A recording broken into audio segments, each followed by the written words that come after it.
आसान काम नहीं है। क्या मुश्किल है बताइए तो। फाइनेंशियल इम्प्लीकेशन है एक। ना मैं फाइनेंशियल इम्प्लीकेशन पर ही हूं। एक मिनट, अब मुझे समझाइए, मेरा ज्ञानवर्धन कीजिएगा और दर्शकों का भी।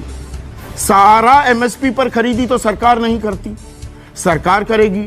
प्रधानमंत्री बोलते हैं, गृह मंत्री अमित शाह ने बोला, आपके अध्यक्ष जेपी नड्डा ने बोला कि अरे भाई मंडी में बेचना है, मंडी में बेचो, ऊपर के दाम मिलेंगे तो बाहर बेच दो।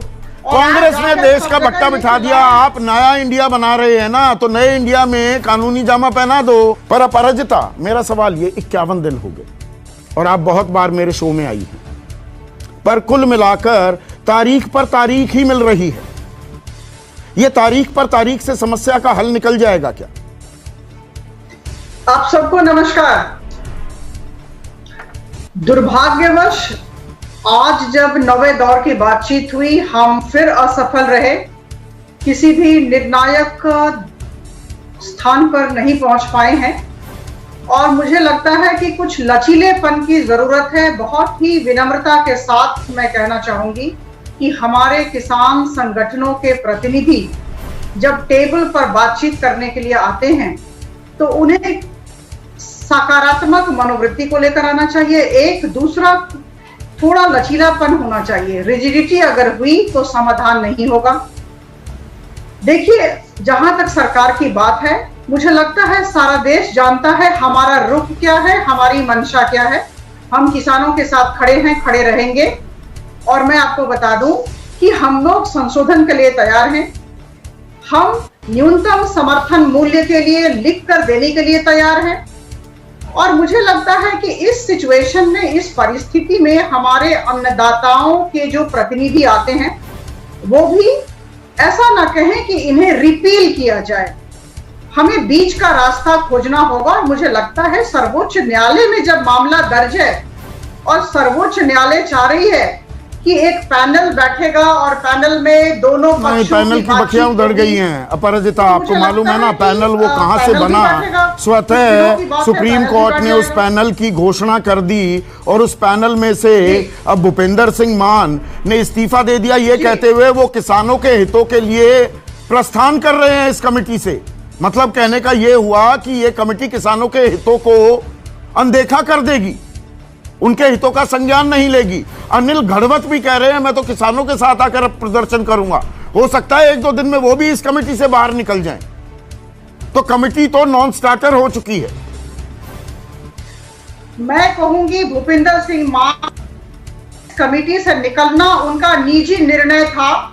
मामला अभी सर्वोच्च न्यायालय में है, एपेक्स कोर्ट में है। और मुझे लगता है कि अभी किसी भी तरह की टिप्पणी देना अपरिपक्वता होगी। नहीं, हम अपरिपक्वता नहीं करते। और ये उनका निजी निर्णय है। ना, हम अपरिपक्वता नहीं करते। पूरे परिपक्व तरीके से हम चर्चा करते हैं। अपराजिता, देखिए, सुप्रीम कोर्ट के सामने जो मामला है वो कि ये आंदोलित क्यों है किसान, इनको हटाया जाए ना हटाया जाए, उस पर सुप्रीम कोर्ट ने कुछ नहीं कहा। दूसरा काम है, आप मुझसे बेहतर जानती हैं, करियर ब्यूरोक्रेट रह चुकी हैं, सुप्रीम कोर्ट किसी भी कानून, वो वैधानिक है, कॉन्स्टिट्यूशनल है या अनकॉन्स्टिट्यूशनल है, इसी पर फैसला सुनाता है ना, पॉलिसी मैटर्स पर इंटरवीन थोड़ा करता है। ये आप भी जानती हैं। वहां से रास्ता कैसे निकलेगा? रास्ता सरकार और किसानों को निकालना पड़ेगा ना। देखिए, सर्वोच्च न्यायालय ने बहुत ही सही तरीके से, बहुत क्लियरली और स्पष्टता के साथ 3 बातें कही हैं।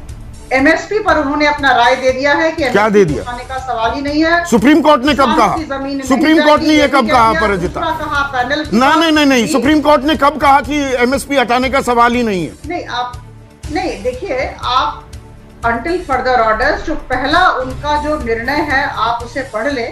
पहला जो उनका निर्णय है या आदेश है, एमएसपी पर कुछ नहीं कहा। उनका आदेश ये है कि इसके अमल पर हम रोक लगाते हैं। सिंपल।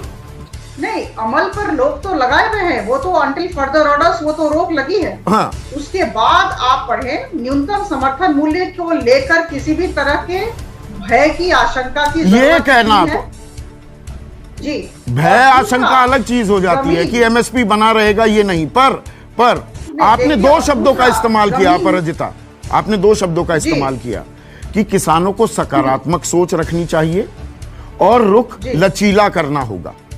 तो जब सरकार के नुमाइंदे, मंत्री और मैं उसमें डिबेट में नहीं जाना चाहता। आप जानते हैं पीयूष गोयल हैं, दानवे साहब हैं, सब ने क्या क्या कहा, खालिस्तानी से लेकर पाकिस्तानी से लेकर चीन और पाकिस्तान समर्थित और फंडेड, ये तमाम बातें जब कही जाती हैं किसानों के बारे में, आप ही के सहयोगी चैनल पर आकर नाम लेकर कि दर्शन पाल जो इस पूरे समूह के, इस प्रतिनिधि मंडल के अगुवाई कर रहे हैं, उन्हें अल्ट्रा लेफ्टिस्ट और माओइस्ट कहती हैं।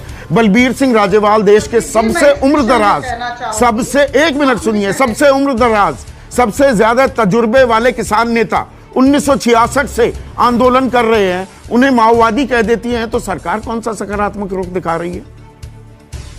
नहीं, मैं कह दूं, देखिए कुछ लोगों ने ऐसा कहा है, मैं मानती हूं उन्हें नहीं कहना चाहिए, और इस बारे में हमारे आदरणीय राजनाथ सिंह ने हमारी सरकार का रुख सबके सामने जाहिर कर दिया है। ये गलत है, जो गलत है वो गलत है, और वो जो ठीक है वो ठीक है। कुछ शब्द हैं जो कुछ लोगों ने बहुत गलत प्रयोग किया, मैं मानती हूँ। तो सरकार को भी सकारात्मक होने की जरूरत है। एक लचीले की बात और मैं पूछ लूं, बाकी पैनलिस्ट भी बैठे हैं, अपराजिता, लचीले रुख की बात कर रहे हैं आप, किसानों से मैं पूछूंगा, किसान भी जिद पर अड़े हुए हैं, उनसे मैं पूछूंगा, उनका भी पीछा नहीं छोड़ूंगा। पर जब आप लचीले रुख की बात करती है ना, जो ये बातें आपने गिनवाई, ये 3 दिसंबर को तय हो गया था। 3 दिसंबर को तीसरी दौर बातचीत में ही सरकार ने कह दिया था हम लिखित आश्वासन दे देंगे एमएसपी पर और कानूनों में संशोधन कर देंगे।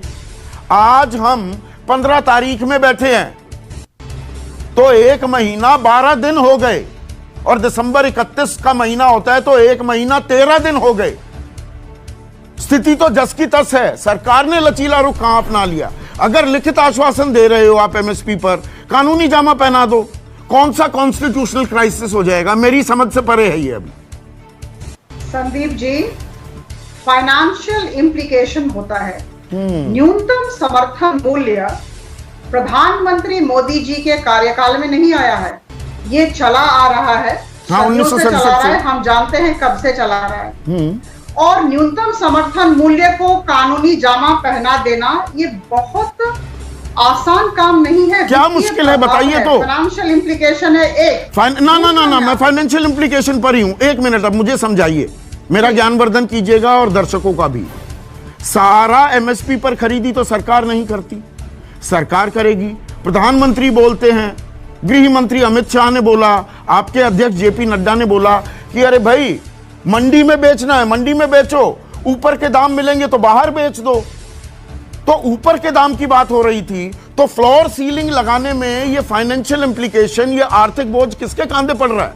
किसी के भी नहीं। आप तो कहते हैं ऊपर ही बिकेगा। प्रोक्योरमेंट होता है, जब सरकारी प्रोक्योरमेंट की अपनी सीमाएं होती हैं। नहीं तो कंपनियां, निजी कंपनियां खरीदेंगी ना, एमएसपी से नीचे ना खरीदें। मतलब आप मान रहे हैं कि निजी कंपनियां एमएसपी से नीचे खरीदेंगी, इसीलिए कानूनी जामा नहीं पहना रहे?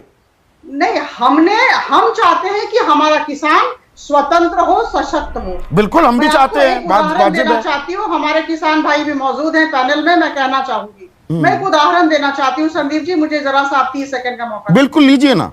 देखिए, अभी कुछ दिन पहले कर्नाटका में 1100 किसानों ने रिलायंस रिटेल के साथ चुक्तिनामा किया, चुक्तिनामा पर दस्तखत किए।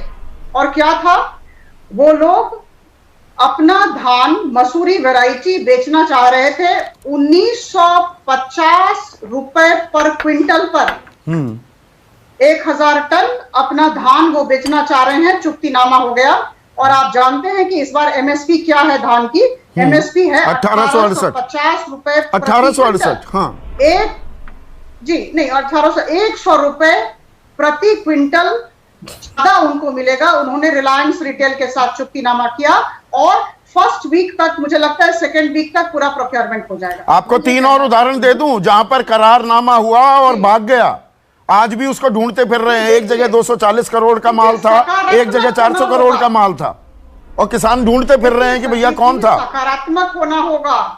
जब तक हम सकारात्मक नहीं होंगे, नहीं, आप देखिए, आप हल्के से मुद्दे से निकल गई। आप करियर ब्यूरोक्रेट है ना अपराजिता। मेरा सवाल, फाइनेंशियल इंप्लीकेशन किस पर पड़ेंगी? अगर न्यूनतम समर्थन मूल्य को कानूनी जामा पहना दिया जाए, तो आप तो कहते हैं ना कि भाई मंडी में तो हम खरीदेंगे, और सरकार भी एक लिमिट है, मैं जानता हूं, उतना ही खरीदेगी। सारा माल क्यों खरीदे सरकार? पर अगर प्राइवेट कारोबारी खरीदेगा वो भी एमएसपी या एमएसपी से ऊपर ही खरीदे तो फ्लोर सीलिंग कर दो, उसमें किस पर बोझ पड़ रहा है, ये मुझे समझाइए ना। नहीं, देखिए, मैंने कहा कि इसकी समीक्षा की जरूरत है, इसके विश्लेषण नहीं, आपने कहा फाइनेंशियल इंप्लीकेशंस है, मतलब कारोबारियों पर बोझ पड़ जाएगा। मुझे बोलने दे, हाँ, मुझे बोलने दे। इसका फाइनेंशियल इंप्लीकेशन है, सरकारी प्रोक्योरमेंट की अपनी सीमाएं हैं, तो सारी कौन कह रहा है वो सीमाएं बढ़ाने के लिए? लॉ बनाया जाता है, सारी बातों को देखकर एक लॉ बनाया। नहीं, कौन कह रहा है सरकार अपनी सीमाएं बढ़ाए? और हम तो कह रहे हैं कि हम लिख कर देने, निजी कंपनी खरीदे ना एमएसपी पर, सवाल ये है, सिंपल सवाल है।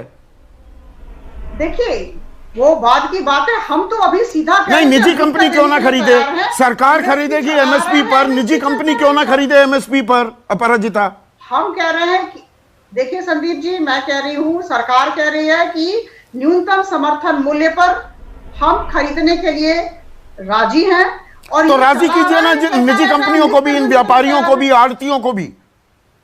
हम लिख कर देने के लिए तैयार हैं। क्यों आप कानूनी जामा क्यों नहीं मनाते? वो भी ना खरीदे, लिख कर देने से क्या है? निजी कारोबारी नहीं मानेगा आपकी लिखित बात, सरकार तो खरीदेगी, वो नहीं खरीदेंगे।